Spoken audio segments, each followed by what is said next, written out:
আমরা এখানে মানে এই মাসের 1 তারিখে পলিথিন বন্ধ হয়ে যাওয়ার পরে অনেকে পলিথিন বিক্রি করতে পারতেছে না, এটা নিয়ে ঝামেলা হইতেছে। আমরা ওয়েস্টেজের দামে কম দামে এই পলিথিনগুলো কিনে আনছি এটা রিসাইকেল করার জন্য। কিন্তু আমাদের আইনগত নিয়ম হয়েছে এইটা আমরা পরিবেশের মাধ্যমে অকশনে কিনি। তো আমরা ডিরেক্টলি কিনছি, এইটার জন্য তারা এই পলিথিন ধরে আমাদের জন্য 30,000 টাকা জরিমানা করছে। না কোনো কারাদণ্ড না, কারা করছে জরিমানা করছে ঝালকাঠি বরিশাল বিভাগীয় পরিবেশ।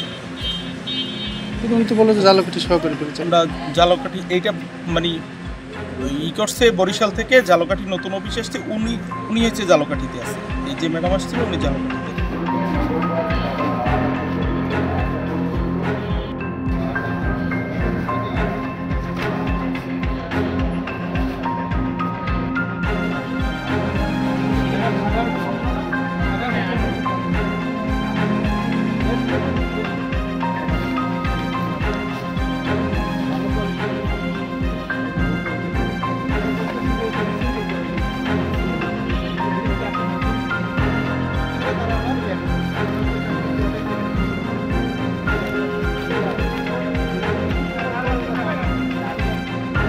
আগে চালাই যাবো